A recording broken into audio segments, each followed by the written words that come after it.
Posons nos valises en Alaska pour 3 nouvelles histoires flippantes. Alors bien entendu, il ne sera pas question de balade dans la neige, de soirées passées à regarder des aurores boréales, mais plus d'histoires traumatisantes qui ont été partagées par différentes personnes. Rapprochez-vous. Vous connaissez la recette, on a rajouté des voix off à ce récit pour une meilleure immersion, parce que nous allons voir une partie de pêche dans la rivière de Copper qui va devenir vraiment creepy, une affaire de disparition assez inexplicable à Ennis et une douloureuse rupture qui va laisser beaucoup de traces. Et avant de rentrer dans ce bain glacial, nous avons la chance d'avoir cette vidéo en collaboration avec Prime Video et le pass Warner. Et ce pass vous donne accès à 12 chaînes additionnelles comme HBO, qui propose notamment Game of Thrones, Euphoria ou même Succession. Mais j'en reparlerai un peu plus tard, au moment opportun.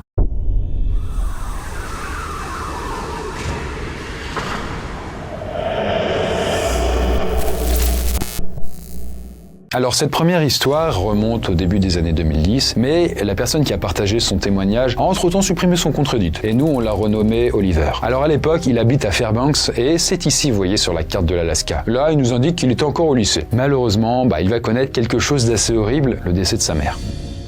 Il nous le dit, c'est arrivé de façon assez inattendue, c'était suite à un accident de voiture. Là, Oliver et son père sont logiquement dans un état catastrophique, et dans l'espoir de se changer les idées, ils décident de partir un week-end avec des amis, les amis du père donc. Et tout ça du côté de la rivière Copper dans le but de pêcher.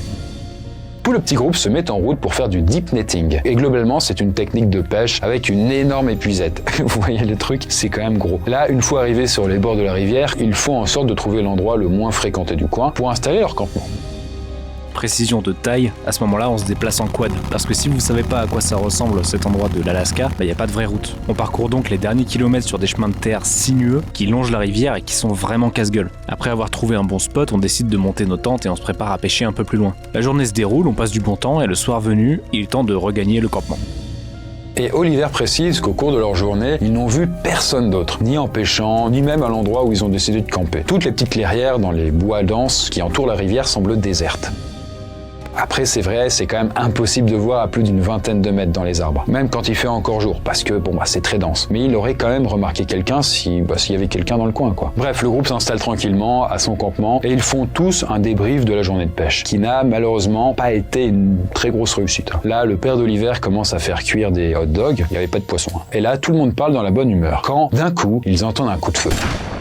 Et ce coup de feu semble clairement venir d'un petit chemin qu'ils ont emprunté pour venir jusqu'au campement. Sauf que Oliver le répète, mais ils n'ont vu personne de la journée. Donc, à première vue, ça semble pas avoir de sens. En plus, leur campement fait face à la rivière. Et il explique que sur leur droite, c'est la nature profonde. Voilà, c'est du sauvage, y a rien du tout, quoi. Donc, le coup de feu ne peut venir que du chemin.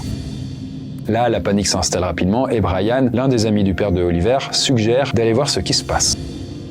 On décide de pas prendre les quads et on se contente de marcher sur le sentier. On se dit que c'est sans doute la meilleure idée possible parce qu'on sait pas à quoi s'attendre. Brian et Robert, les amis de mon père, sont tous les deux armés. Et moi et mon père, on suit derrière tranquillement. Je suis pas confiant du tout, mais croyez-moi, vous avez pas envie de dormir avec des gens qui tirent des coups de feu au fin fond de l'Alaska, ou n'importe où d'ailleurs.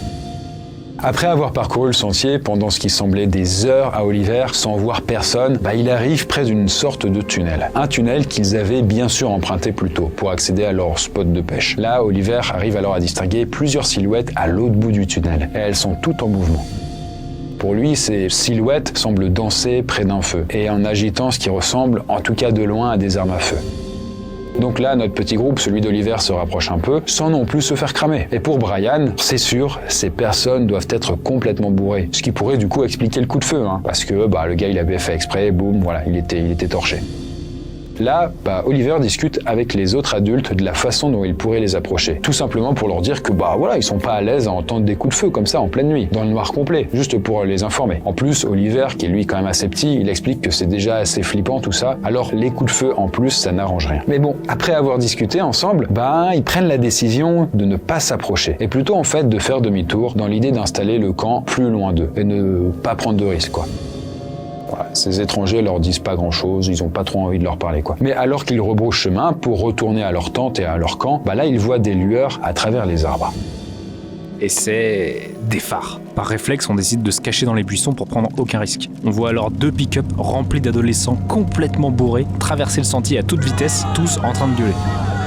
Du coup, on décide de rester planqué ici un bon moment et on chuchote dans le doute. Le peu de bruit qu'on fait étant couvert par la petite chute d'eau toute proche.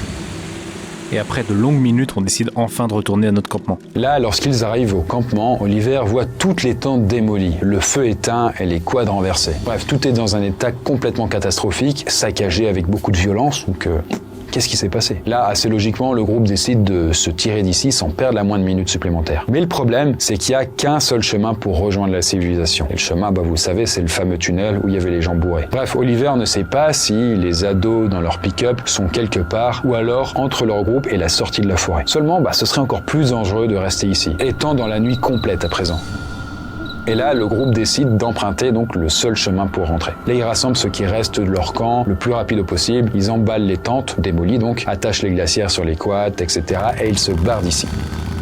Faut le préciser, mais durant le retour, le chemin de terre, donc l'espèce de mini-route, est vraiment toute petite. Et s'ils rencontrent les 4x4 face à eux, en train de débouler, parce que les gars, ils sont torchés, ils s'amusent, c'est game over. Eux, comme ils ont des quads, donc vraiment des trucs beaucoup plus petits, ils feraient pas le poids, ils se feraient renverser en deux. Heureusement, il n'y a aucun signe de ces sauvages. Et ils arrivent finalement à rejoindre la route principale sans avoir croisé personne. Et après ça, heureusement, ça les a tous vaccinés du deep netting. En tout cas, à partir de là, Oliver précise qu'ils n'en referont jamais. Ce qui est dommage parce que c'est vrai que c'était des beaux filets à poisson. Mais bon, ils aiment pas le poisson, j'ai l'impression. Enfin bref, pour notre deuxième histoire, on change complètement d'ambiance avec une mystérieuse enquête de police. Alors cette deuxième histoire est partagée par une femme du nom de Liz Danvers et on ne sait pas exactement à quand ça remonte. En tout cas, elle commence par nous mettre un petit peu de contexte puisque à l'époque, elle vit dans la ville d'Ennis, qui est au fin fond de l'Alaska. Et il se trouve qu'elle est inspectrice de police. Et là, s'il y a un truc qu'elle n'attendait pas du tout, c'est la nouvelle affaire dont elle a hérité et qui, alors elle ne sait pas encore, va vraiment changer sa vie. Alors, un matin, Liz reçoit un coup de téléphone de ses supérieurs qui lui indique qu'elle va être chargée d'un dossier assez délicat. Parce que là, elle nous le dit que 8 chercheurs qui bossent dans la station de recherche arctique de Tsalal ont disparu sans laisser de traces. Et tout porte à croire, en tout cas à première vue, qu'ils se sont comme un peu évaporés on ne sait où en Alaska. Liz n'avait jamais entendu parler de cet endroit auparavant, et là, comme une bonne policière qui se respecte, elle commence donc à faire des recherches. Sauf que ça ne donne pas grand-chose. Il n'y a aucune trace de cette station, ni sur Internet, ni même dans les documents de la ville. En fait, c'est comme si elle n'existait pas. Les seules mentions de Tsalal qu'elle trouve sont en fait dans le bouquin Le Sphinx des glaces de Jules Verne. Alors vous le savez, Jules Verne, du coup, c'est un auteur très connu qui a écrit pas mal de bouquins comme 20 000 lieues sous les mers, L'île mystérieuse et j'en passe. Et en tout cas, dans ce bouquin-là, c'est la suite directe des aventures de Arthur Gordon Pym, qui était un livre écrit par un autre auteur très célèbre dans un style un peu similaire. C'était Edgar Allan Poe. Dans le bouquin de Jules Verne, Tsalal est synonyme de chaos et de désolation, et je trouve que la coïncidence est quand même assez bizarre. Dans le livre de Poe, Tsalal est décrit comme une île en Antarctique habitée par des indigènes violents et cannibales, aux mœurs plus que discutables. Mais quel est le rapport avec ma station de recherche ? Je refuse de croire qu'on lui ait donné ce nom au hasard. Surtout qu'en continuant mes recherches, je trouve qu'en hébreu, Tsala est synonyme d'être, devenir ou s'assombrir, ce qui me rassure pas des masses. Bon, quoi qu'il en soit, Liz doit quand même passer à la vitesse supérieure. Et là, elle commence à organiser une équipe de recherche pour comprendre ce qui s'est passé. Alors, elle nous le dit quand même très rapidement, mais elle a quand même peu d'espoir de retrouver ces hommes vivants, vu comment ça commence à sentir, on va dire. Ça, c'est un peu le flair de la flic, quoi. Mais elle veut comprendre ce qui est arrivé sur place. Et rapidement, on lui dit qu'elle va devoir faire équipe avec une certaine Evangeline Navarro, qui pourrait compléter parce qu'elle a d'autres informations. Et en tout cas, cette Navarro, de son côté, est persuadée que la disparition des chercheurs est liée à un autre meurtre, et ce meurtre-là serait lié à une militante locale du nom de Annie Kowtok. Une sorte de vieux dossier dont elle n'arrive pas à se débarrasser, qui traîne depuis des lustres, on sait pas trop quoi. En tout cas, Liz le dit, mais elle commence à avoir un sale pressentiment, car il y a beaucoup trop de trucs qui clochent dans cette histoire, au-delà du fait qu'elle a jamais connu un truc pareil dans sa carrière. Bref, trop de paramètres inconnus, beaucoup de parts d'ombre, mais aussi pas mal de secrets, et ça ne la rassure pas du tout. Si vous voulez connaître la suite de cette histoire, je vous conseille de regarder la 4e saison de True Detective. Et oui, en fait, si vous êtes un fidèle de la chaîne, vous avez peut-être remarqué que pour une fois, je n'ai pas précisé que toutes les histoires étaient réelles. Et là, celle que je viens de vous raconter globalement, c'est le synopsis de la nouvelle saison de la série. En tout cas, moi, ça m'a donné envie de découvrir tout ça, j'espère que c'est aussi votre cas. Bref, depuis le 15 janvier, la saison 4 de True Detective est disponible sur Prime Video. Enfin, du coup, c'est au compte-gouttes puisque c'est un épisode par semaine. Si ça vous a hypé autant que moi, il y aura 6 épisodes en tout, donc vous inquiétez inquiétez pas, vous aurez bien accès à l'entièreté de la saison 4. En tout cas, si vous avez Prime Video, comme nous, on fait aussi différents achats sur Prime avec l'entreprise et tout. On a automatiquement accès à Prime Video, donc c'est quand même super pratique. C'est peut-être aussi votre cas. D'ailleurs, cette nouvelle saison, comme vous l'avez un petit peu senti avant, elle fait quand même une part belle à l'ambiance horreur et surnaturelle, qui était déjà la marque de fabrique de la saison 1 et qui était la plus appréciée des fans. Dedans, du coup, vous retrouverez même Jodie Foster, pour ceux qui connaissent. En tout cas, pour avoir accès à la série, ça se passe dans le lien en description, et vous pourrez garder True Detective grâce au pass Warner, qui est un abonnement supplémentaire à Prime Video. Ça vous donnera accès à 12 chaînes additionnelles comme HBO et compagnie. Ce pass est à 9,99€ par mois, en plus de l'abonnement Prime. Et bien évidemment, il y a un essai de 7 jours offert. En tout cas, nous, on part sur notre dernière histoire, et celui qui l'a vécue aurait, je pense, préféré qu'elle soit inventée.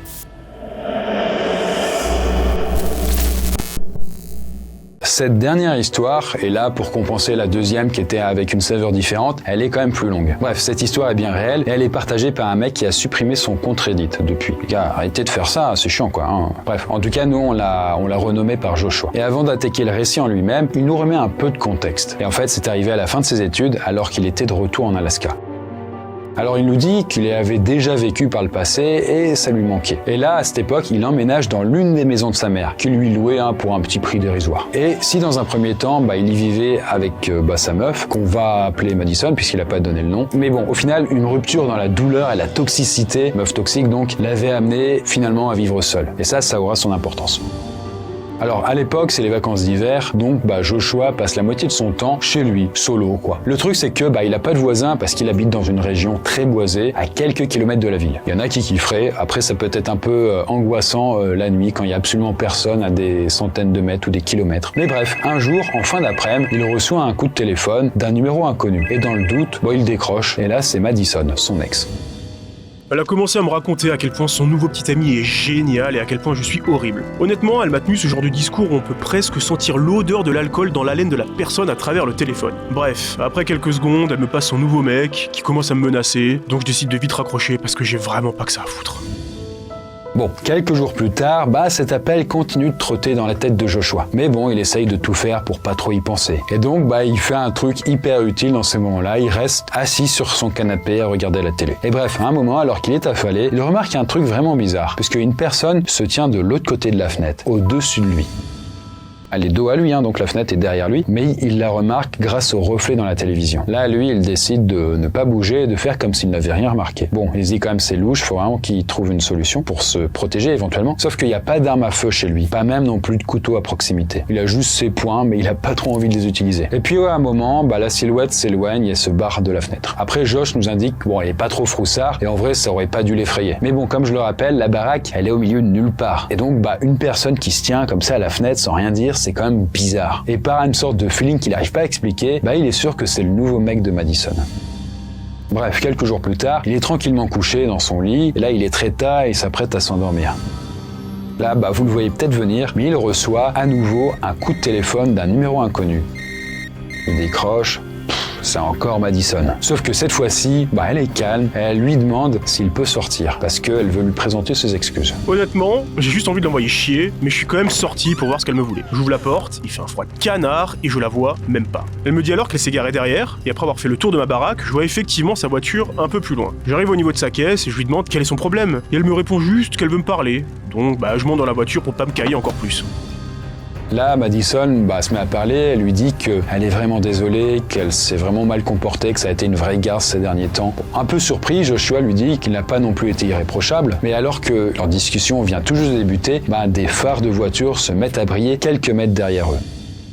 Là, Madison reconnaît la bagnole et elle sait que c'est son nouveau mec, mais elle est étonnée vraiment quand elle le voit, donc a priori c'était pas une embuscade, en tout cas pas une embuscade pour Joshua. Et là, le fameux nouveau mec, on va appeler Dylan, sort alors de la caisse, il arrive à la hauteur de Josh, là il ouvre sa portière, il le chope par le poignet pour le forcer à sortir. Bon, du coup Dylan, le nouveau mec, est vraiment énervé et commence à vouloir vraiment frapper Josh. Lui, il a pas compris quoi. Mais bon, il se laisse pas faire et il y a une bagarre qui éclate entre les deux. Jusqu'au moment où Dylan glisse sur du verglas et il se met alors à hurler à Josh et à Madison qu'il va les tuer tous les deux. Bon, Dylan est furax là, il retourne dans sa caisse et il se barre. Bon, je l'ai invité à rentrer et à rester ici pour la nuit, dans le doute. Ce qu'elle a accepté. Il était déjà très tard et on décide du coup de monter pour se coucher dans la chambre, avant de s'endormir très rapidement. Je me réveille quelques heures plus tard, d'un coup, parce que j'entends frapper à la porte de derrière qui se trouve juste en dessous de ma chambre.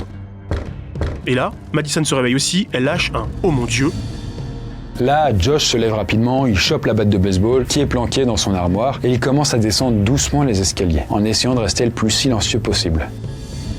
Entre-temps, les coups de la porte arrière ont cessé. Là, il tient fermement la batte en faisant attention qu'elle ne cogne rien pour ne pas faire de bruit. Il précise que ces escaliers, c'est pas tout droit. En fait, il y a un virage qui fait qu'il va pas voir tout en bas. Mais en plus, les dernières marches grincent énormément. Faut être prudent, sinon tout le monde l'entend. Et justement, ça, il le sait. Et c'est pour ça que 2 secondes plus tard, Joss entend ce grincement très précis pour lui. Et ce qui veut donc dire que quelqu'un tout en bas est en train de monter. Là, il se tient dans l'angle des escaliers, il lève la batte, prêt à donner un bon coup sur la tête qu'il va voir passer. Il retient donc sa respiration, ne bouge plus et il reste en alerte. Bon, tout ça il le précise, mais c'est dans la nuit noire, car il n'a pas voulu prendre de risque. Puis d'un coup, j'entends un autre craquement, très proche de moi. Et sans hésiter, je frappe alors d'un coup sec avec ma batte. Et je comprends très rapidement que j'ai heurté quelque chose. Dans la foulée, quelque chose s'effondre au sol, le tout accompagné d'une détonation et d'un petit flash. J'ai allumé la lumière et il était là, le petit ami de Madison. Il avait tiré avec son arme directement sur le sol et avait laissé un trou dans le parquet en chutant. Là, Madison descend les escaliers à toute vitesse, elle chiale, elle dit à Joss Je suis désolée, je suis tellement désolée. Joss ne perd pas une seconde, appelle directement la police du coin pour résumer ce qui vient de se passer. Quelques temps après, c'est 4 bagnoles de flics qui débarquent et une ambulance. Pendant ce temps, lui, il est resté au pied de l'escalier à regarder Dylan à quelques mètres de lui. Il respire encore, il y a sa cage thoracique qui gonfle, il se dégonfle. Bon, il est pas mort quoi. Bien sûr, Joss a pris son arme à feu qu'il tient en main, avec la sécurité quand même enclenchée dans le doute. Tu peux pas tirer sans faire exprès, il faut la désactiver. Après, il faut pas imaginer qu'il était tout calme, posé, il attend en fumant une clope. Non, il était vraiment en état de choc, il le dit dans son récit. Il a sa tête qui secoue un petit peu comme ça, de manière nerveuse, comme s'il avait des spasmes incontrôlables. Quand même choqué quoi. Et puis il a de nouveau expliqué tout ce qui s'était passé aux ambulanciers qui ont emmené Dylan donc sur une civière dans la foulée. Finalement, Joss a pu se recoucher dans son lit fin d'après-midi une fois que tout était terminé. Après, apparemment, de ce qu'on lui a dit, c'est que Dylan a dû être plongé en coma artificiel, mais il s'en est finalement sorti. En tout cas, aujourd'hui, il dit qu'il s'est rapproché de Madison, mais plus comme une relation amicale qu'amoureuse. Et elle a bien sûr coupé tous les ponts avec Dylan. Je pense que c'était le mieux à faire à mon avis. Alors dans le doute, Joss avait quand même songé à déménager, au cas où le type voudrait revenir, mais bon, finalement, il l'a jamais réussi à quitter sa maison. En tout cas, il n'a jamais eu de nouveau de signe de vie de Dylan. Alors bon, s'il y a assez peu de chances que l'un d'entre vous soit allé en Alaska, en vrai on sait jamais, sur des centaines de milliers de vues, il vous est sans doute arrivé quelque chose de flippant, peut-être en plein hiver, donc n'hésitez pas à en parler si vous avez une anecdote perso sur le sujet. Bon, sur ce, moi je vous souhaite de belles résolutions, faites attention quand vous sortez avec le froid, et puis on se dit bonne nuit et à la prochaine.